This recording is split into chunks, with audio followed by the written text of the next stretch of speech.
আজ 23শে রমাদান দিন অথবা রাত্রে যদি আপনারা আল্লাহ সুবহানাহু ওয়া তাআলার এই শক্তিশালী নাম যদি আপনারা 21 বার পড়েন, আপনার জীবনে কখনোই ধন সম্পদ টাকা পয়সার অভাব হবে না।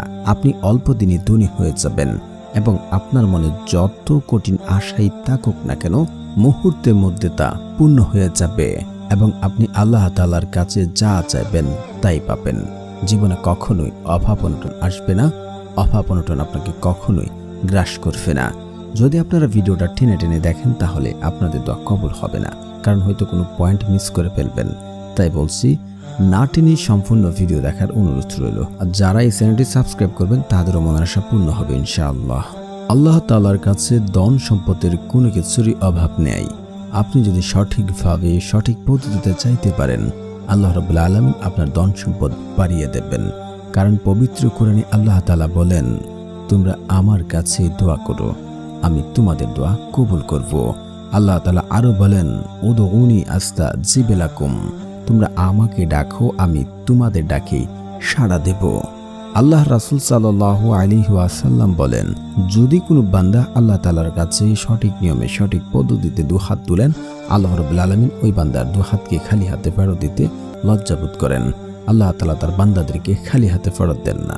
অবশ্যই যাদের দোয়া কবুল হচ্ছে না তাদের মধ্যে শত্রু থাকার কারণে, যেমন যে ব্যক্তি 5 ওয়াক্ত নামাজ পড়বে না তার দোয়া কবুল হবে না। 5 ওয়াক্ত নামাজ পড়লে রিজিকের টেনশন এবং অভাব অনটন আল্লাহ তাআলা এমনিতে দূর করে দেন। অবশ্যই আপনার 5 ওয়াক্ত নামাজ পড়বেন।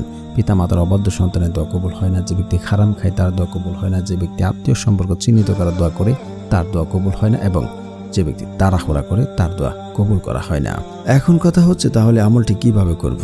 দিন অথবা রাত্রে আপনারা যে কোনো সময় উযু করে নেবেন। উযু করে আপনারা ইয়াকিন এবং ইখলাসের সাথে আমলটি করবেন। আপনি যদি নিজ থেকে কনফার্ম হতে পারেন আপনার আমল দ্বারা ফলাফল পাবেন, 100% নিশ্চিত থাকেন আপনি আমল দ্বারা ফলাফল পাবেন। তারপর হচ্ছে আপনার ইস্তেগফার পড়বেন। আপনারা 21 বার ইস্তেগফার পড়বেন, আস্তাগফিরুল্লাহ আস্তাগফিরুল্লাহ আস্তাগফিরুল্লাহ। তারপর আপনারা পড়ে নেবেন দুরূদ শরীফ, কারণ দুরূদ বিন দোয়া কবুল করা হয় না, সেটা আসমানিকে চূড়ান্ত অবস্থায় থাকে। সাল্লাল্লাহু আলাইহি ওয়াসাল্লাম সাল্লাল্লাহু আলাইহি ওয়াসাল্লাম সাল্লাল্লাহু আলাইহি ওয়াসাল্লাম। আপনারা 3 বার দুরূদ শরীফ পড়ে নেবেন। তারপর হচ্ছে আল্লাহ সুবহানাহু ওয়া তাআলার এই নামটি আপনারা পড়ে নেবেন। তো প্রিয় বন্ধুরা, যারা আমার চ্যানেলটি সাবস্ক্রাইব করবেন তাদেরও মনের আশা পূর্ণ হবে ইনশাআল্লাহ।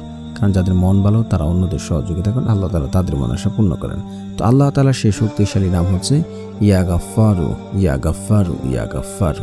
এই নামটি পড়ে আল্লাহ তাআলার কাছে 2 হাত তুলে কায়মুন বাক্যে কান্নাকাটি করে দোয়া করুন।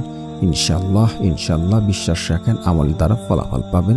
বহুবার পরীক্ষিত আজকে এই আমলটি, তাই বলছি আমলটি এখানে এবং বিশ্বাস রেখে আমলটি করুন।